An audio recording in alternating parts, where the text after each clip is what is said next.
Olá, tudo bem? No De Bem com Você de hoje vamos falar sobre um tema que afeta diretamente a nossa saúde e qualidade de vida, o sistema circulatório.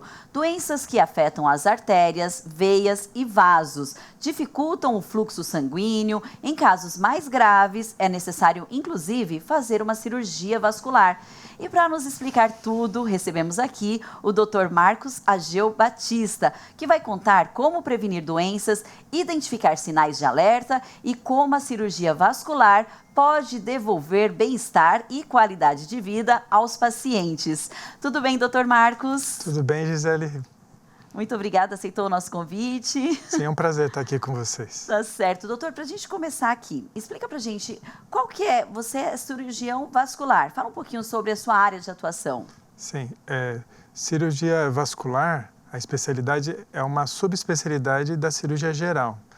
O cirurgião vascular atua exclusivamente no tratamento cirúrgico dos vasos, excluindo o que é intracraniano, né, que é cerebral, e o que é do coração.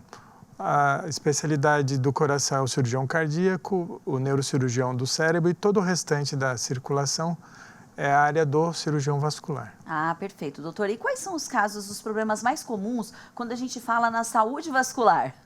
O que é mais comum, sem sombra de dúvida, são as doenças venosas relacionadas às varizes dos membros inferiores, as varizes das pernas.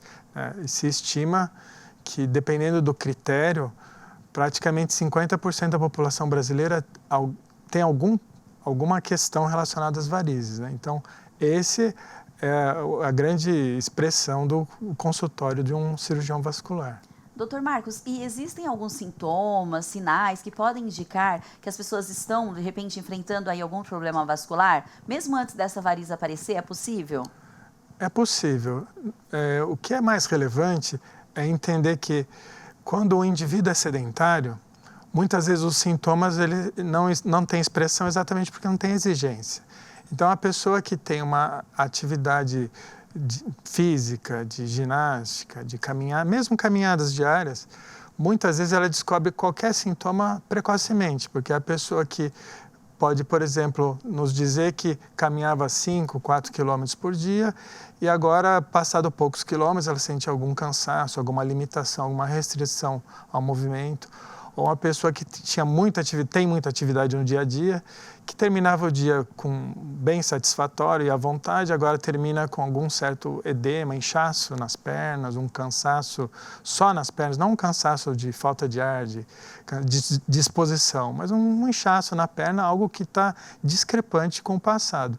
O difícil é quando a pessoa é muito sedentária e não executa nenhum tipo de tarefa, que ela vai descobrir qualquer questão muito tardiamente. Ah, entendi. Doutor, cãibra tem relação ou Às não? vezes sim, né? Não é o motivo primeiro, né, o principal relacionado à origem da causa das cãibras, mas eventualmente pode ser circulatório, porque a cãibra na prática é uma dificuldade do músculo em relaxar. E às vezes ele não relaxa adequadamente porque a circulação é imprópria, seja o fluxo arterial que nutre o músculo, ou seja o sistema venoso que retira o fluxo que já irrigou o músculo. Então, se um dos dois sistemas estiver insuficiente, que esse é o termo técnico, a musculatura pode não relaxar adequadamente, principalmente em repouso, em especial à noite, né, quando a pessoa descansa. Geralmente as câimbras surgem nesse momento, né? Na hora de descanso é que elas costumam aparecer. Isso. Doutor, e tem uma faixa etária que está mais vulnerável, que pode acontecer mais? Porque crianças ou jovens, adolescentes, é mais difícil ter algum problema relacionado a varizes, ou não? Pode acontecer? Não, de regra não. Você está correta, Gisele. A menos que tenham doenças congênitas que são a exceção da exceção. A regra da doença venosa é num público mais jovem, né? A pessoa da segunda década de vida, terceira década de vida, muito mais frequente nas mulheres e também muito mais frequente nas mulheres que tiveram mais partos. Então, como a gênese das varizes, né, que eu tenho certeza que você quer saber, né, qual a relação, por que surgem as varizes, tem a ver com a genética, mas também com as grandes variações hormonais, como, por exemplo, na gestação e pós-parto. Então, é mais frequente as varizes no público mais jovem, feminino, e especialmente nas mulheres que tiveram algumas gestações, né? 3, 4. Quanto mais gestação, maior o risco de desenvolver as varizes. Não é tão comum, mas homens também podem ter varizes, né? Homem tem, sim, é verdade, mas a proporção, né, das varizes nos homens é mais ou menos uma proporção de 1 para 4. Então, a cada 4 mulheres haverá um homem com a mesma repercussão das varizes, né? Estamos falando de varizes mais expressivas, não algo mais sutil relacionado à estética exclusivamente. Claro, doutor. E quais exames são realizados para identificar essas varizes? Ou assim, quando que eu devo procurar um cirurgião vascular? Porque não faz parte da minha rotina, geralmente da rotina de muitas pessoas, estou lá, vou fazer check-up, e aí coloca lá o cirurgião vascular. A gente só procura quando já está com problema, né? Sua pergunta é ótima, Gisele, porque, como eu falei, se a gente imaginar que 50% da população joseense tem varizes, será que todos têm que ir ao consultório de um vascular? A resposta é que a maioria não precisa, né? Porque o diagnóstico de varizes, na prática, não precisa nem de médico, né? Qualquer um olha e é possível identificar uma veia mais saliente na perna, enfim, fora, não é exatamente uma veia atlética, né? Que a gente chama de veia atlética do paciente jovem, que tem muita musculatura e desenvolve, às vezes, por uma consequência da musculatura, não é isso, né? As varizes, geralmente, é um diagnóstico muito simples. E a pessoa que não sente absolutamente nada, ela não tem cansaço na perna, ela não tem câimbras, a perna não incha. E as varizes, do jeito que estão, que ela nota, são assim, de longuíssima data. Então, por exemplo, um homem ou uma mulher de 50 anos que nota que surgiram umas varizes no final da adolescência para a juventude. Com 18, 20 anos surgiram umas varizes, e elas são exatamente as mesmas. Há 30 anos, a pessoa não sente absolutamente nada, nenhum calor, nem ardência no local das varizes, nenhum cansaço, nem cãibra, absolutamente nada. Não é obrigatório nem necessário pensar em procurar um atendimento, muito menos tratar disso, a não ser por questão estética. Ótimo, doutor. Muito interessante essa nossa conversa, não é mesmo? Agora a gente vai para um breve intervalo e na volta o doutor Marcos vai explicar para a gente como os tratamentos cirúrgicos funcionam e de que forma eles podem melhorar a qualidade de vida dos pacientes. Eu também quero aproveitar aqui antes de ir para o intervalo e registrar a presença da Ana Furtado, que está aqui, ó, sempre do meu ladinho, na tradução em Libras, de mais esse De Bem com Você. Obrigada, Ana. Então, vamos todos para o intervalo e a gente já volta.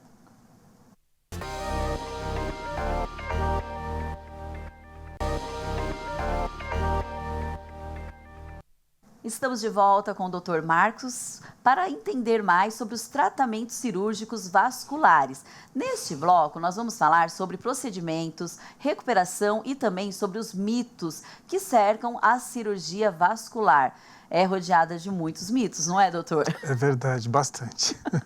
Doutor, e para a gente começar, quando que o caso evolui que não tem jeito, tem que passar mesmo por uma cirurgia? Gisele, a gente pode dividir esse assunto em 2 tópicos. Um são as doenças venosas relacionadas às varizes e outras doenças arteriais. As doenças arteriais, eu vou ser um pouco breve e dizer que são as mais críticas, que põem a pessoa em risco de vida ou até de perda do membro, por exemplo, como uma amputação, né? E quando o paciente tem muito sintoma relacionado aos entupimentos, digamos assim, para ser mais simples, da circulação arterial que nutre o membro, ou que nutre o cérebro, daí é necessário uma intervenção cirúrgica para desfazer aquele entupimento. E uma possibilidade é fazer cirurgia de ponte de safena, por exemplo, igual tem no coração, é possível fazer na perna, eventualmente no pescoço ou até dentro do abdômen. O outro grupo de doenças são as doenças venosas. As varizes, quando começam a causar sintomas como inchaço, alteração da coloração da pele, ou eventual fenômeno trombótico local, aí é importante pensar no tratamento cirúrgico. Existem diversas modalidades, mas aí é importante pelo risco das consequências, e entre elas, eventualmente ferida na perna, no tornozelo, que é muito comum na população, é decorrente de varizes, né, a principal causa de ferida no membro inferior, ou ainda até trombose com eventual embolia pulmonar, que pode ser fatal. É uma raridade, mas esse é um temor do cirurgião vascular quando atende a pessoa. Entendi, doutor. E as cirurgias de varizes hoje em dia? Porque antigamente a gente só escutava falar aquela cirurgia que eles removem, que vocês, né, na verdade, remove ali aquela varizes. Hoje não, hoje existem outros procedimentos mais modernos, mais simples, menos invasivos. Fala um pouquinho sobre esses tratamentos, por favor. Exatamente, Gisele. A gente divide basicamente em 3 tipos de método. Existem os métodos cirúrgicos de retirada das veias, tanto das varizes aparentes quanto de alterações não aparentes, como por exemplo da veia safena, que é retirada. Existem os métodos mecânicos menos invasivos, como por exemplo laser e radiofrequência, que um catéter entra por um furo, igual um furo de punção de veia para tomar soro, um furo bem pequenininho e por ali entra um catéter que vai cauterizar a veia, ou seja, queimar ela, e ela fica inutilizada, se torna uma cicatriz, não tem mais função e não é mais causadora dos problemas. Existe o terceiro método, que são os métodos químicos, como por exemplo espuma densa, que é um método que todo mundo já ouviu falar, que é a injeção de uma medicação que vai causar uma reação de agressão dentro da veia, e ela acaba se retraindo e é absorvida com o tempo, porque não passa mais fluxo de sangue, não tem mais função, e mais ou menos como a ablação ou o laser, que vai cauterizar a veia, aqui a cauterização, entre aspas, é química pela medicação que agride a parede da veia, ela se retrai e desaparece. É importante a gente falar aqui sobre o processo de recuperação após essa cirurgia, porque muitos pacientes, eles não tomam os devidos cuidados e aí é onde acontece de ter que voltar de novo para o consultório e passar por uma nova cirurgia. Então, quais são os principais cuidados depois de passar por qualquer tipo de procedimento para uma cirurgia, por exemplo, como essas que você falou, doutor, por favor? No tocante às cirurgias de varizes, a maior orientação no pós-operatório é a pessoa não cometer exageros. Não obrigatoriamente o repouso absoluto, ou seja, permanecer o dia inteiro deitado é favorável, porque aumenta o risco de fenômenos trombóticos, mas também o exagero também não é o comum. Então, na prática, o paciente volta no consultório do cirurgião vascular dali 1 semana ou 10 dias, e nesse prazo a recomendação é ter um período de repouso, não absoluto, mas evitar atividade física, grandes caminhadas, não se expor a ambientes com pouca higiene. Inclusive, eu já vi complicação de mais de um paciente que no pós-operatório foi lavar um carro, lavar um lugar com menos higiene e contaminou toda a região operada e teve uma grande complicação. Então, é uma questão de higiene, repouso e evitar os extremos na prática. Perfeito. Doutor, e a gente estava conversando aqui nos bastidores a questão da confusão que as pessoas fazem, né? Por exemplo, a pessoa tem um vasinho e acha que aquele vasinho vai se transformar em uma varize, que vai ter que operar, e aí você me falou que não, que o vasinho ele é estético, ele não tem relação com uma doença vascular grave. Então, eu gostaria que você explicasse para a gente, por favor. Essa é uma excelente pergunta e muito frequente. Os vasinhos, de regra, não têm potencial em se transformar naquelas varizes enormes e com grande repercussão clínica. Na prática, é um assunto exclusivo da estética. E o que confunde muito é porque é comum, dependendo da idade, pessoas aí já de um perfil mais idoso ou de meia idade em diante, a partir dos 40 anos, a pessoa ter algum sintoma no membro inferior. Então, ela tem algum cansaço, tem alguma dor, tem algum desconforto e tem alguns vasinhos. E, claro, por identificar apenas como alteração aqueles vasinhos, ela condena os vasinhos como o causador de todos os seus males, né? E muitas vezes procura o consultório, né? E na prática, a exceção dos vasinhos vai trazer algum problema clínico.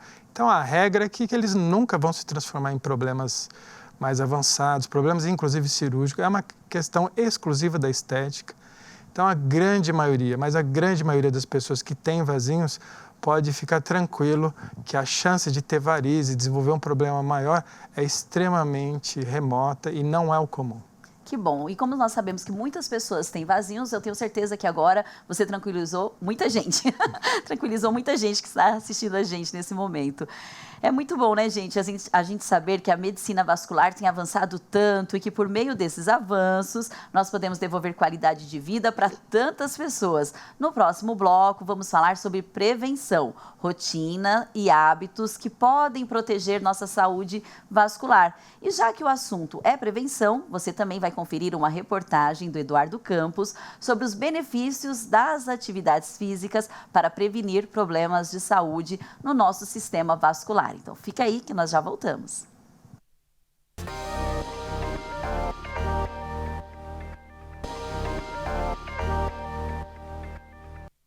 Como cuidar melhor do sistema vascular é o tema do De Bem com Você de hoje com o Dr. Marcos Batista. Agora o foco deste bloco é prevenção. Vamos descobrir como os pequenos hábitos e cuidados do dia a dia podem proteger nossa saúde vascular e evitar problemas maiores aí no nosso futuro. E quando o assunto é saúde vascular, o coração está ali, ó, no topo dos cuidados. Eu te convido agora para conferir uma reportagem que fala sobre este assunto. Doutor, vamos conferir? Sim. Oi, Gi, tudo bem? Nós viemos até uma academia para entender melhor quais aparelhos e quais exercícios são fundamentais para fortalecer esse nosso sistema cardiovascular. Bora conferir?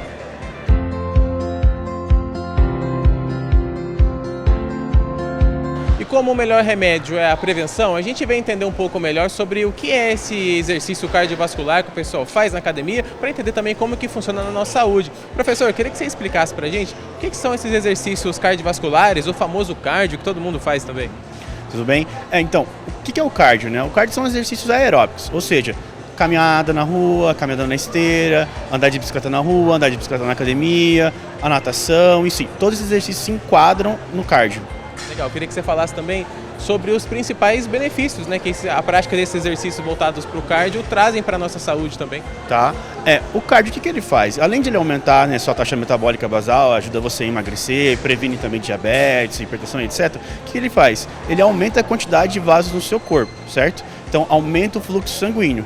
Como eu disse anteriormente, isso vai ajudar bastante em relação ao batimento cardíaco, vai ajudar bastante na saúde cardiovascular, prevenindo assim alguma doença cardíaca. Professor, eu queria que você falasse também sobre como esses exercícios ajudam para pessoas que já tiveram, né, problemas vasculares, já tiveram que fazer alguma cirurgia, como que eles auxiliam na saúde também? Então, o que o cardio ele faz, né? Como eu disse anteriormente, ele vai aumentar a quantidade de vasos no corpo. Para quem já fez uma cirurgia ou tem pressão arterial alterada ou alguma coisa do tipo, vai ajudar na circulação do sangue, ou seja, faz esse controle, né? O que a gente precisa geralmente? Quando a pessoa já tem um quadro desse tipo, ela tem que vir com um laudo médico, né? Com um teste ergométrico para a gente saber o VO2 máximo dela, saber até onde a gente pode atingir o batimento cardíaco dela. E aí a prescrição é em cima disso.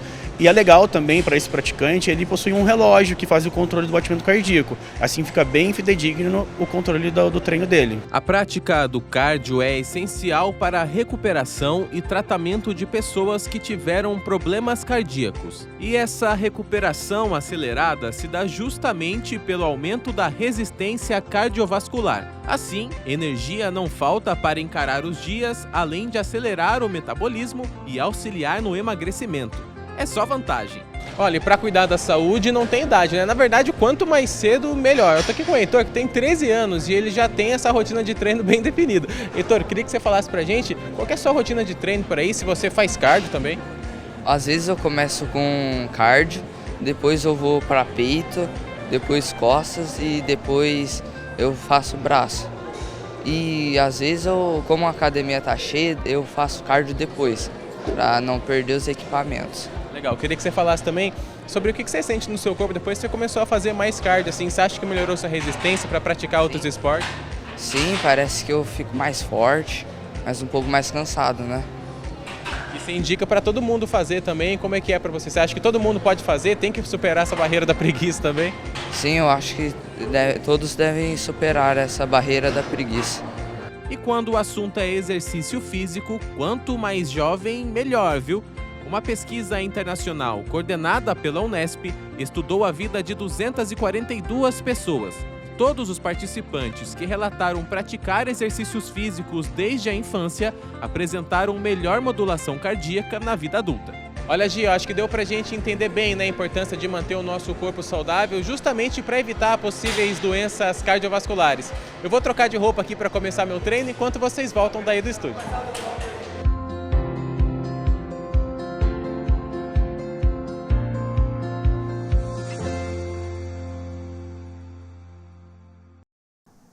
Muito bom, Eduardo. Bom treino aí para você, aproveita. Doutora, a gente percebeu que na reportagem o foco ficou praticamente ali na saúde do coração. E aí nos bastidores você me explicou que é fundamental. Para ter uma boa saúde vascular, na verdade, a gente precisa cuidar do corpo como todo, né? Exatamente. Essa visão, Gisele, é importante ter, porque de regra o ortopedista vai dizer para recomendar uma atividade muscular, o cardiologista, o cirurgião vascular, o médico do pulmão, o geriatra, seja lá quem for. E a atividade física, não existe exatamente uma atividade específica, a não ser que seja um grupo muscular específico, uma lesão ortopédica, mas no geral, nessa ênfase de recuperar a vitalidade ou de manter vitalidade, ou seja, suas capacidades vitais bem otimizadas, bem regularizadas, as atividades são as mesmas. É uma diversificação entre a atividade muscular, principalmente dos grandes grupos musculares, atividade de caminhada ou de bicicleta, o que for confortável para cada um. Isso vai repercutir para o coração favoravelmente, para toda a circulação, seja a dinâmica do sistema venoso dos membros inferiores, seja das artérias do corpo inteiro, seja da questão pulmonar, até endócrina, metabólica, né? A dinâmica, até para o diabético, de tomar menos medicação e de ter uma repercussão melhor da medicação que ele toma, a atividade muscular e aeróbica é obrigatória. Então, o que foi falado foi muito próprio. Isso eu acho que dá para estender para praticamente todas as áreas que a pessoa tenha necessidade de melhorar, tomando, sim, sempre como um critério básico a segurança. Então, na dúvida, principalmente pessoa que tem algum tipo de tratamento em andamento, consultar o seu médico se está adequado àquela determinada atividade física. E a gente sempre, assim, a gente escuta falar que quando pensa, né, saúde vascular, na caminhada, na corrida, mas aí nos bastidores você me falou que a musculação é uma ótima aliada também para ajudar o sistema. Exatamente.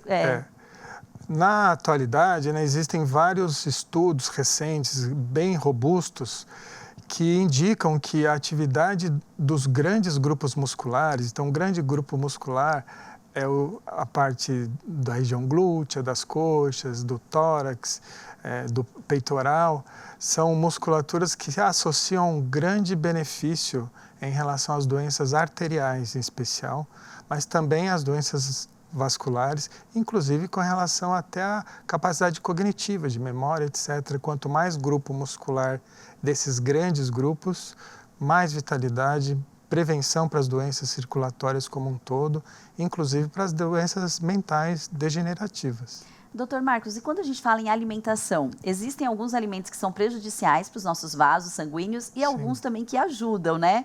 É verdade.